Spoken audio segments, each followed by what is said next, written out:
Hello there, Pursuing Freedom listeners, and thanks for tuning in today. I'm really excited to introduce you to my old friend, Kelly Kozlowski, who is a real estate agent in the Denver area with Live Urban Real Estate. And Kelly and I met a couple years ago, and I was immediately struck by her because not only is she a bundle of energy and like a magnetic force, she is one of the most driven and hardworking mamacitas that I know, and I am always attracted to people like that. So what I love about her is her goal to be known as the nicest real estate agent in town. And so not only is she driven and successful and energetic, but she's also really nice. And I think that you're going to learn a lot from her about how she quickly ramped up her business, got into the real estate industry in January 2014 while she was pregnant, like a psychopath, and ramped up her business with a 6-month timeline until maternity leave, and then took a little break and got right back into it, and she's been crushing it ever since. And we're going to dig a little into her processes and systems and all that good stuff. So I don't want to talk too much more. Let's go ahead and introduce yourself, Kelly. Tell us a little bit about your background and what brought you into the real estate industry. Hi, I'm Kelly Kaz. It's funny. My husband and I moved to Denver in 2003, so 15 years ago. And at the time, I wanted to get into real estate. So I actually was shadowing a real estate agent back in Columbus, Ohio, where I'm from, and spent some time like following her around, thinking, okay, this is it. This is what I want to do with my life. And we moved out here, and my mortgage broker said, "Yeah, you need to get a job." Oh my gosh. Like in a field where you have experience and you need to like we can't qualify you on self-employed and you've never done this before. So like a good little girl, I went and got a job in my current industry. And at that time I was a preschool teacher. So I did that. I worked at DU, met a lot of really great people, found out that Denver was definitely my home. And then it's tough to do that final leap into commission-based sales when you've got a life and you've got a mortgage and you want to go skiing every weekend. So, I kind of jumped from preschool into marketing, and I worked for architects and engineers, and then I jumped into wanting to have more control over my own time in life. So I started working from home for a startup. And right around that time, and I look back on all those experiences, and every single one of those jobs led me to who I am right now. So I don't think I'd do it any other way. And the confidence and the skill sets that I learned along the line about how to engage with people and how to, I've always been able to chat with people, but I also learned very quickly how for it to be a sincere relationship, I have to share me too. Like I remember being in a corporate setting pregnant for my first kid, and everybody just wanted to know about what was going on. And I was like, I don't want to talk about you. I don't want to talk about me. You're the client. Let's talk about you. Let's talk about you. And it really was kind of eye-opening for me that to create sincere relationships that are longevity and real, I had to learn to share me with my clients too. And that's like when the magic happens, where they're engaged with my success, I'm engaged with their success. And so right around that time, I was like, you know what? I just got to pull the plug. I've been wanting to do this other thing for 10 years. I'm just going to make the giant leap of faith. Signed up for my real estate classes. Was working from home doing that while my daughter was in preschool. And sure enough, found out I was pregnant. I was like, okay, well, this will be exciting. Like, I can do this too. Yeah. So I remember interviewing with brokerages and being like, had like big jackets on and big scarves because I wanted them to want to hire me. And then at the end of the interview, I'd be like, so is this going to be a problem? And I'd pull out my big baby belly. Is this going to be okay with you people here? And I landed in a really, really successful and good place. Landed with Live Urban and was part of their first new agent class that they ever had. They used to only take experienced agents up to then. So landed in a really good place where they taught me a lot of good skills and really just was like, okay, this is what you need to do every day if you're going to be a successful real estate agent. Awesome. So let's back up a bit because I heard you say that you learned at one point in your career that in order to create sincere relationships, you have to share a bit of yourself, which I think is really powerful. where were you in your career when you started to find your identity in that way as a salesperson or a businesswoman? Well, that was cool. It was at the time, I think I was, at the time I had a really cool job at a high-end commercial architecture firm, and it was before 2008. You know, they were just throwing money around left and right. And they created a position called client concierge. And it would be like a concierge at a high-end hotel, where whatever needed to be solved, I solved it. And I did it with all client interface. And we're talking, you know, like one of their clients was like the VA hospital. Like these are large multi-million-dollar 5 to 10 year projects that were coming into our architectural firm at the time. And we were doing a lot of work around like the experience. Like if you've heard of the experience theory and like how to create experiences with your clients. So it's not giving them a gift, but giving them a memory, giving them an experience. So we would try to control almost all of the meetings coming into our space so that we could control them and we could create the experience that created long-term clients. And at the time, I mean, I was young. I mean, I didn't really know how to like play on that level of, you know, success. And I just started faking it. And I just started like getting up in there and be like, what do you need? And I want you to know I'm here to solve every problem you have. That sounds like a pretty good predecessor to real estate. I know, right? Like I had to like give tours of the space. I had to know enough about the projects to talk about them. I had to like lead corporate meetings of 150 plus people. You know, it was like either get up there and believe in yourself or you're going to fry. So I just got up there and threw my shoulders back and believed I could do it. And then pretty soon I was doing it. Now, with real estate, a lot of times we talk about the fact that I feel that we're very blessed in our industry, in both the real estate and the lending world, to be exposed to a lot of opportunity for personal and professional development. In other words, like people are always recommending business books. There's always classes being offered by the title companies. There are coaching programs. So almost by default, if you plug in, you're going to have access to a lot of guidance and mentorship in the real estate industry. Did you find that you were getting that as well as you were developing in the role previous to getting into real estate? Like, I know you have in those previous industries after being a preschool teacher, you did a lot of marketing, and it sounds like also customer care and all this kind of stuff. So were you getting mentored through that, or was it truly fake it till you make it until you figured out, hey, this stuff works and I'm going to bring it into my real estate business? That position I was in, I was the first person to ever hold it, and I created it. So it was up to me to make it what the best that it could be. I had a really fantastic boss at the time, and she believed in me a lot and mentored me in just following my gut and following my confidence and really letting me make it what I wanted it to be.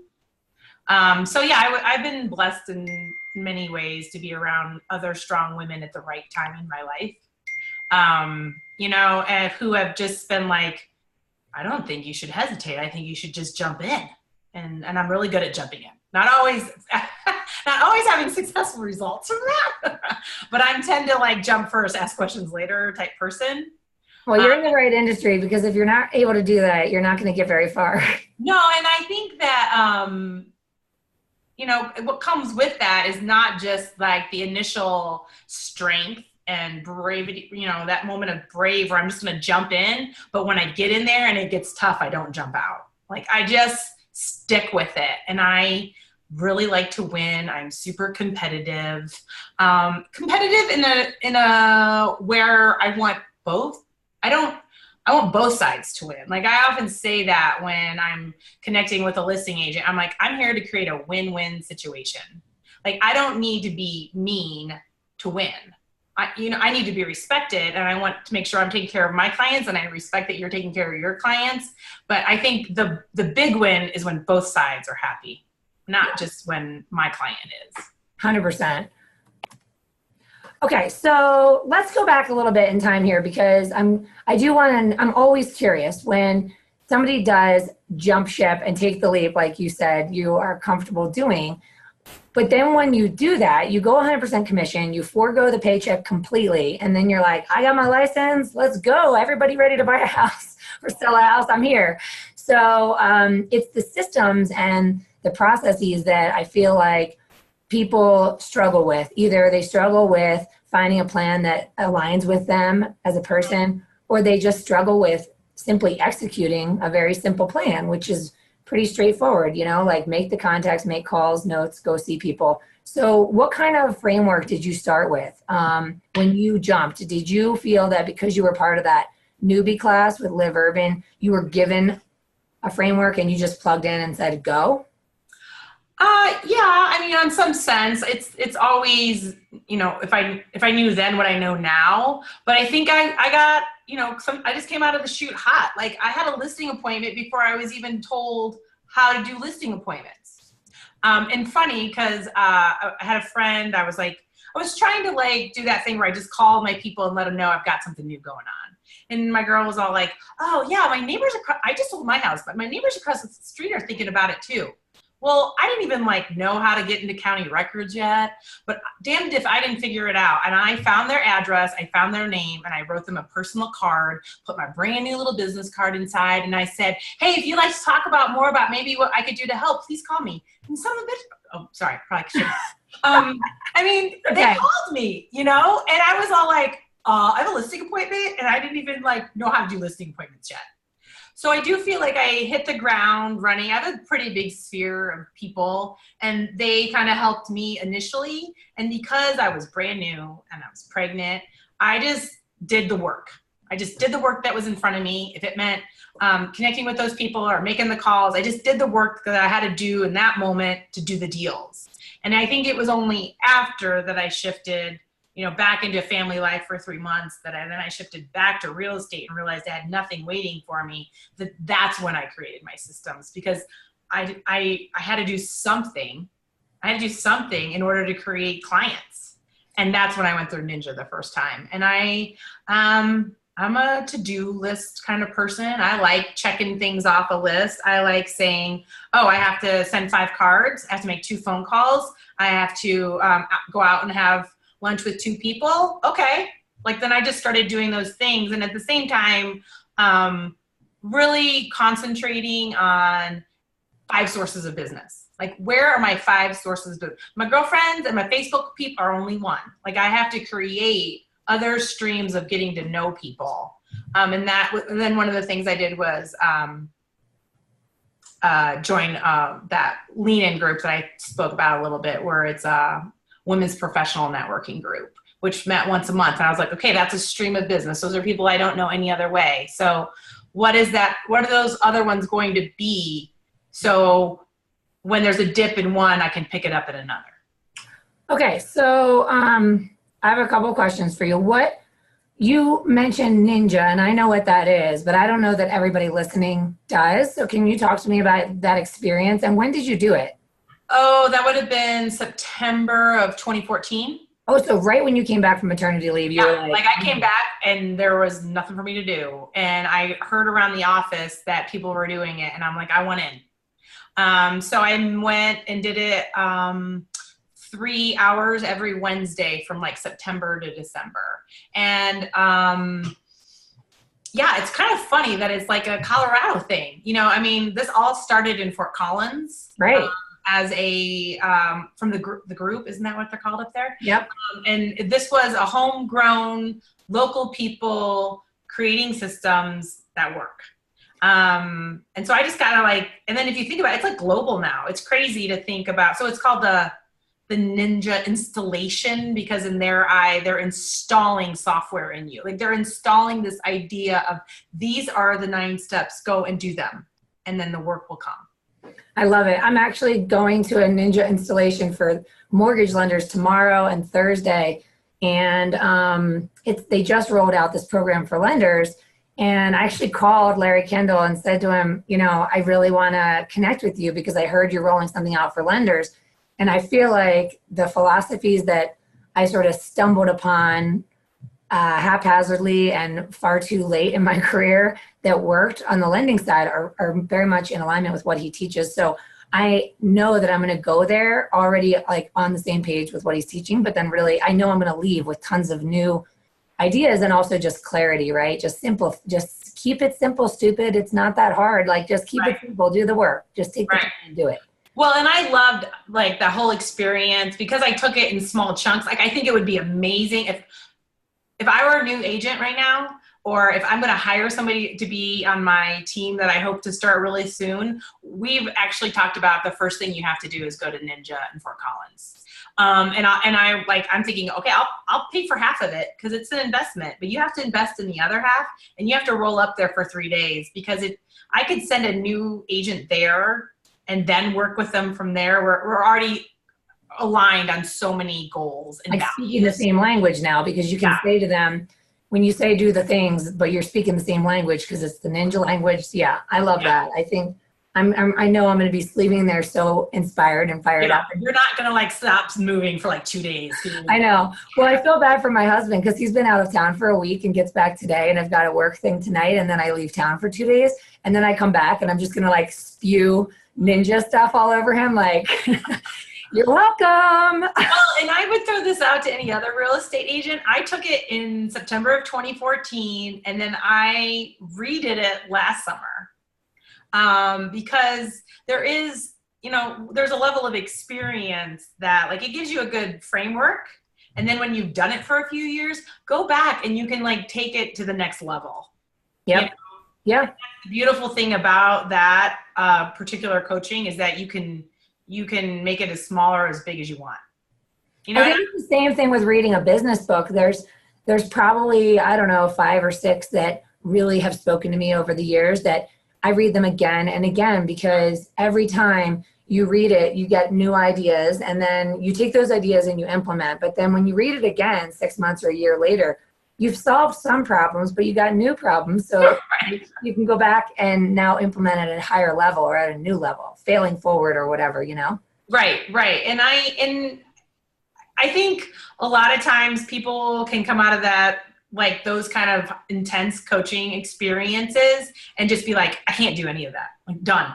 Like I wish I hadn't spent my money, or it all sounds good, but there's just so many things in front of me right now that I can't do any of it. And I would be a big proponent of being like, okay, there was a lot. And there are a lot of things in Ninja that I still haven't implemented daily, but I take my top 5 and the top 5 that speak to me. The top 5 I feel good about doing every day, and I hit those same 5 until I'm ready to add number 6. 100%.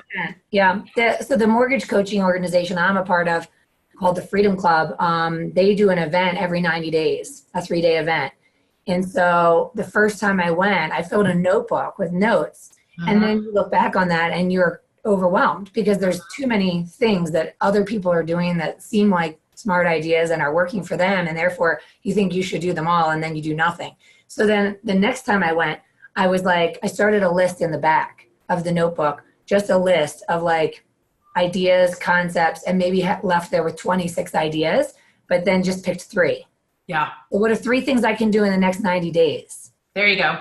And then in 90 days, once those become habits or systems or processes or whatever, or maybe they don't work for you and you just throw that idea out, then you can try new ones. But then don't be so overwhelmed you do nothing. Right. And it's one of those moments, like I was a messy kid. Like I remember I had my own room. I remember it was like upstairs and we could see it. I was a messy kid. Like my room would just be trashed. And I'd be like, Mom, I can't. It's just too much. It's just too much. I can't clean my room. And she'd be like, go start in a corner. Just go pick the corner and start. Because the start's the hardest part, right? Mm-hmm. We all know, especially as real estate agents, you can't get into this game unless you've got some drive, right? Not everybody has the level of ambition. It all comes on scales. And some people are cool. Been doing the same job 15 years. I know how to do it. At 5 o'clock, I get to go home. Well, those people are probably not here. Like, right? There's got to be a level of ambition and drive to get here. And it can be really overwhelming. But I'm just like, all I can hear my mom say is go start in the corner. Just go pick a spot and start. And before you know it, you're like in a rhythm. And you're like, okay, I can keep going. And not to say that I'm perfect and I do it well every day. But if I do deviate off course, or if I get really busy, I just go start at the top of my list. Nobody puts baby in the corner, Kelly. Nobody puts baby in the corner. Yeah. Okay. So, part of it is just getting, like, I feel like sometimes we're our own worst enemy. Like we get in ourselves way. I'm like, just push it aside and go start. Yep. So let's back up to something else you mentioned that I'm really curious about. You mentioned I have to have 5 sources of business and my sphere is only one of them. Mm-hmm. And then, so is that something, was that a ninja takeaway that you need to have 5 pillars? Or is that just that's just something you learned somewhere else? I don't know if that's a ninja. I know I learned it from my managing broker who taught my new agent class, and she was ninja trained. So it was probably quite possible, but that I heard that from the get-go. So what are your 5 sources? So 1 is my sphere, obviously. 2 is my network groups. I'm in 2 of those right now.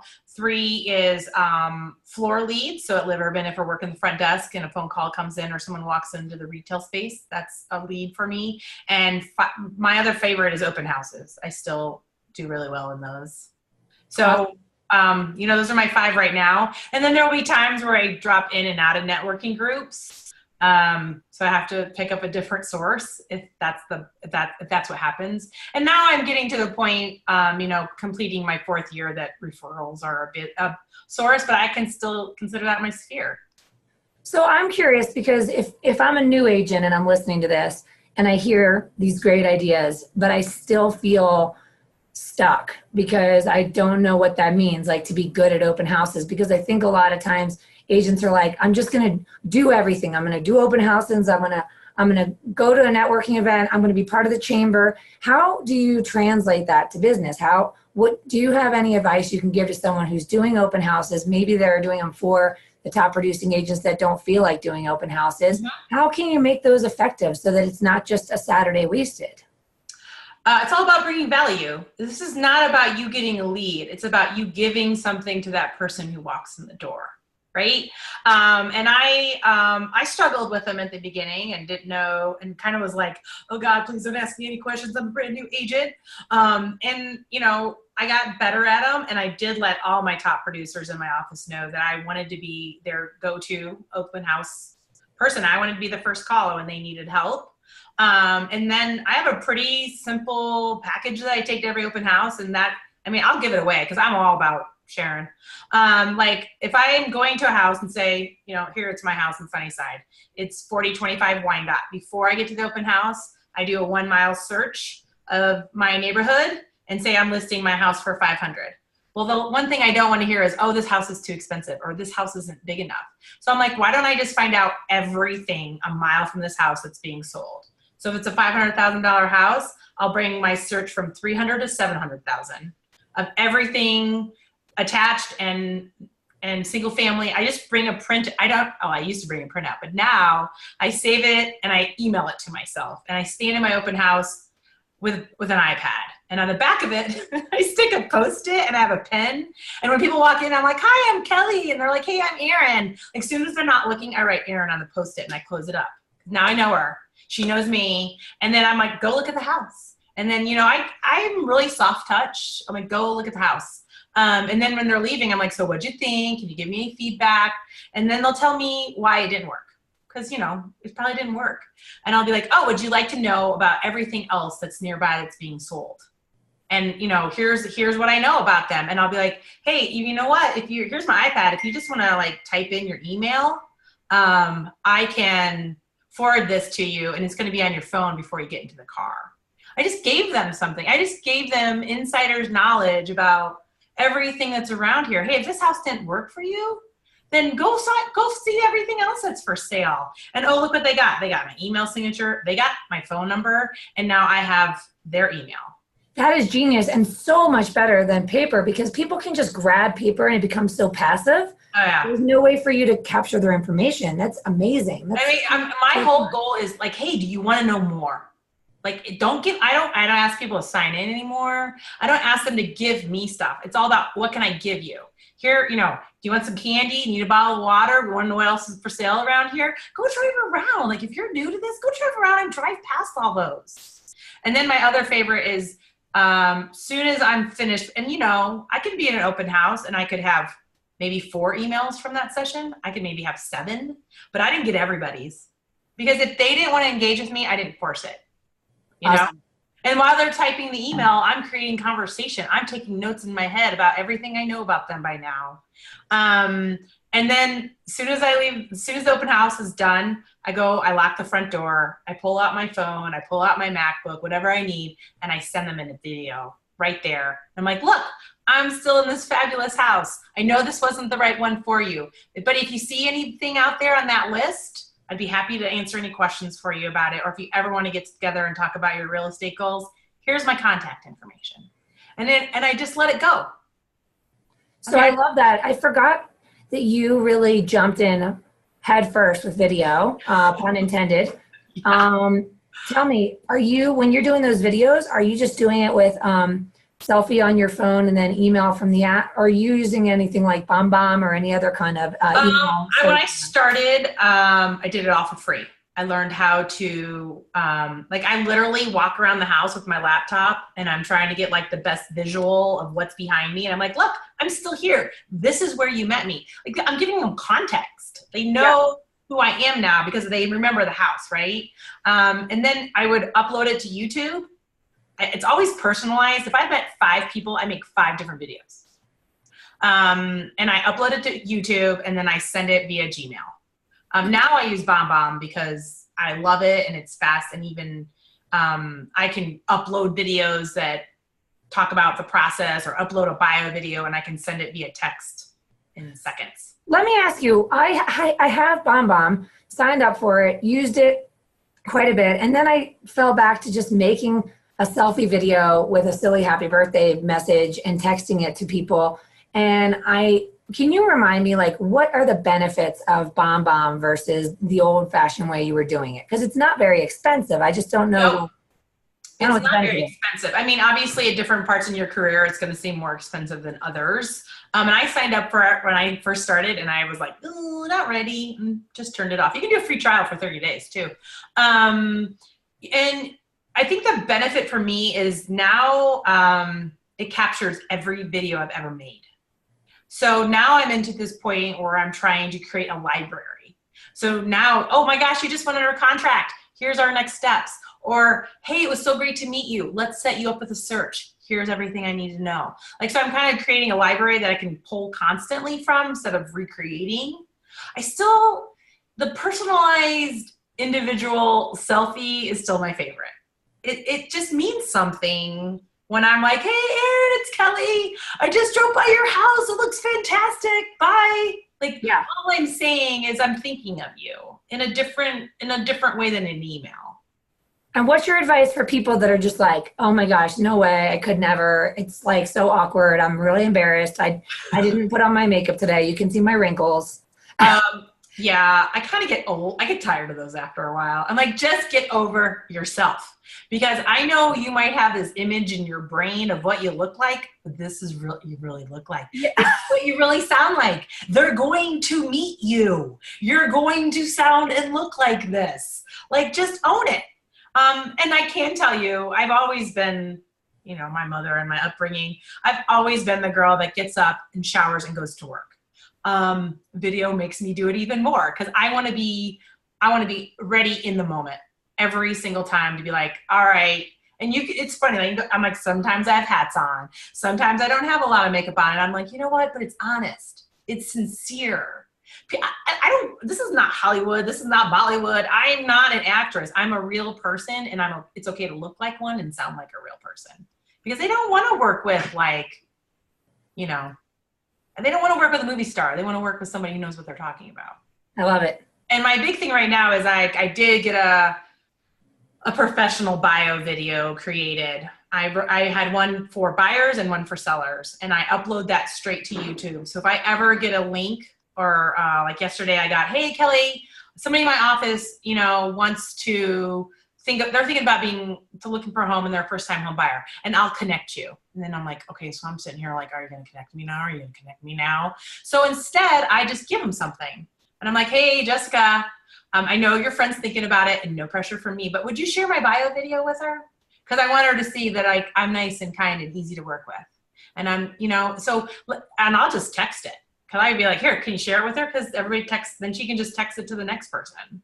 That's really smart. I love that idea. Just, BombBomb. Yeah, because people say that all the time. Like, they're like, oh, I've got a buyer I want to send your way, or he might not be ready until December, or blah, blah, blah. And it's like, it would be nice to give them something to attach to you or not. And that's the thing, is that I've talked about this on the show before, I'm pretty sure, but one of the best things my coach ever told me was this 25% rule, that 25% of people will love you no matter what, no matter what. And 25% of people will never love you no matter what. And then the 50% in between are like fair weather friends. But the reality is you could have a happy life and a successful business if you focused all your energy on the top 25% that love you no matter what. In other words, if they send the video and they're like, this chick is a weirdo, then perfect. Like, let's not even ever engage, because you're not part of my top 25 and I probably don't want to hang out with you anyway. Right? And I mean, I think that's the thing, that we kind of get all like that, you know, what's that?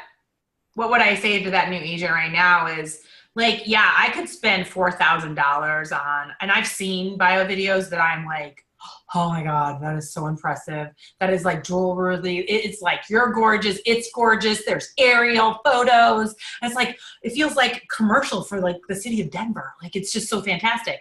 Yeah, my bio video was not that expensive. And I'm sitting in my living room and I'm ad-libbing, and I answered the question, how do I help buyers? Love it. You know, like, if this is me, come into my world, come into my life. This is my space. And like you said, like, if this is not the type of agent you want, then it's cool. Yep. I love it.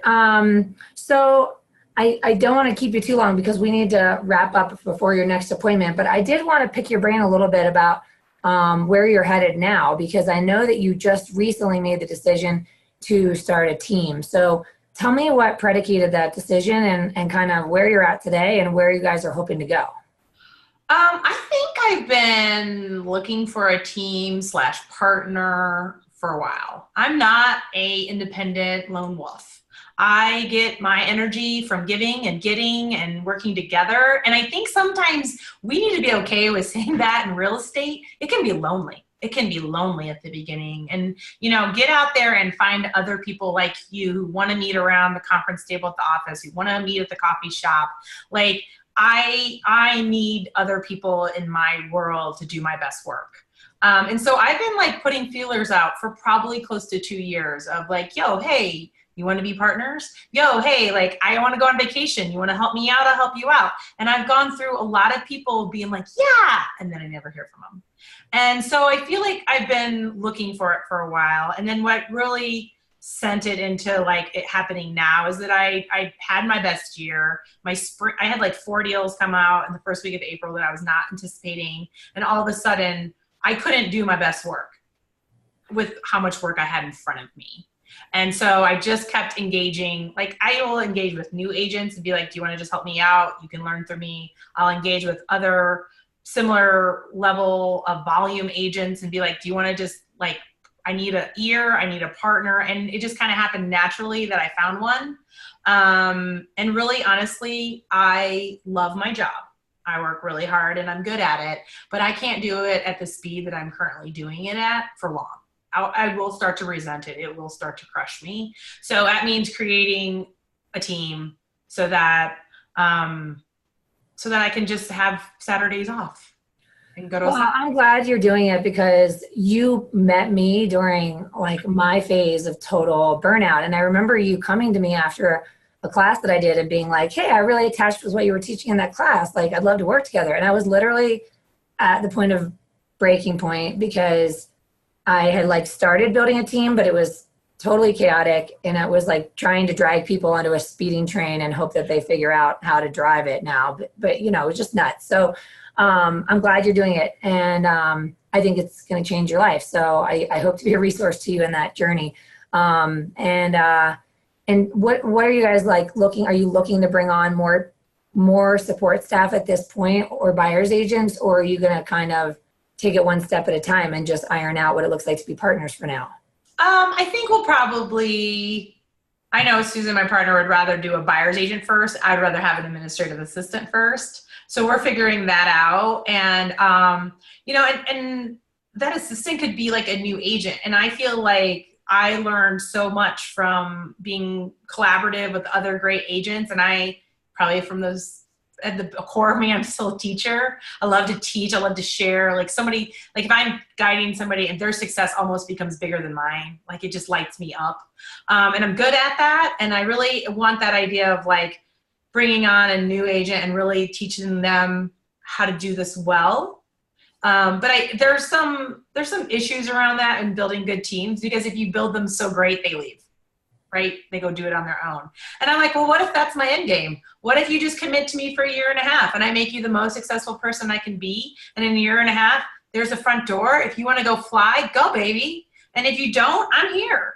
Like, I feel like our job should be to get you in the place to do this without me. Like, I don't want to be the one that holds all the leads and makes you dependent on me. I want to teach you how to do this so well that you choose to stay or you choose to go. Yep.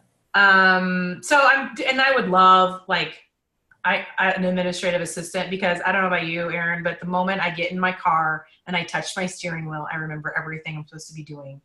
And then I'm like trying to like, hey Siri, put this on my reminder list. Like I'm just like overloaded with my task list.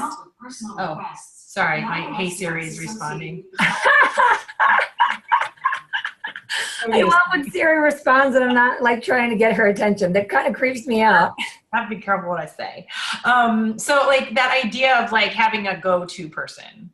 I have to tell you, I feel like hiring a true admin assistant was one of the last hires I made, and has been the most pivotal in terms of the amount of steps forward and improvements and tweaks that we've made to our business, our marketing plan. I mean, like accounting, everything, because all these ideas are like rolling around in my head. Like I'm going to get off the phone with you and I'm already inspired. I've got a page of notes. Like I've got all these ideas. Somebody has to help me execute because I am not the details person. So finding that person is a game changer. And it just in like having a greater impact. Like we can do so much more when we've got great people supporting us, and you're also giving them a vision for a better future, because we're always talking to the team about, you know, where do you see yourself in a year? Where do you see yourself in 5 years? Let's make sure that we're grooming you in the direction of your dreams. Right. So I love it. And I have no doubt that you're going to make an amazing leader and mentor to anyone who's lucky enough to be a part of your team. So I'm really excited to watch it and be a part of it. How do folks get in touch with you, Kelly? You can email me at kelly@liveurbindenver.com. You can text me at 303-909-1400. Yeah, give me a call. I love talking on the phone. And I love to text. And I would love to hear if somebody out there has been before me like a year or two and what they would tell me. Awesome. Of how to do it better. And I would love to hear about a new agent who's kind of struggling to find their path and who they could be looking for. I love it. Mm-hmm. Awesome. Well, thanks so much for taking the time to be on the show today. It's so great to connect with you always, and I really appreciate everything you shared. I feel like we could go on for hours. Right. You have to go. And thank you for everyone who's tuning in today. And as always, I ask that you hook a sister up. If you like the content that you're hearing on this podcast, please make sure to leave a review. It helps us attract great guests like Kelly and continue to help folks find this great content and learn from the best of the best. So we're also lucky to be in this business and be sharing with each other. And I appreciate you all, as always. Have a great day, everybody. Have a great day, Kel. See ya. Bye. Bye.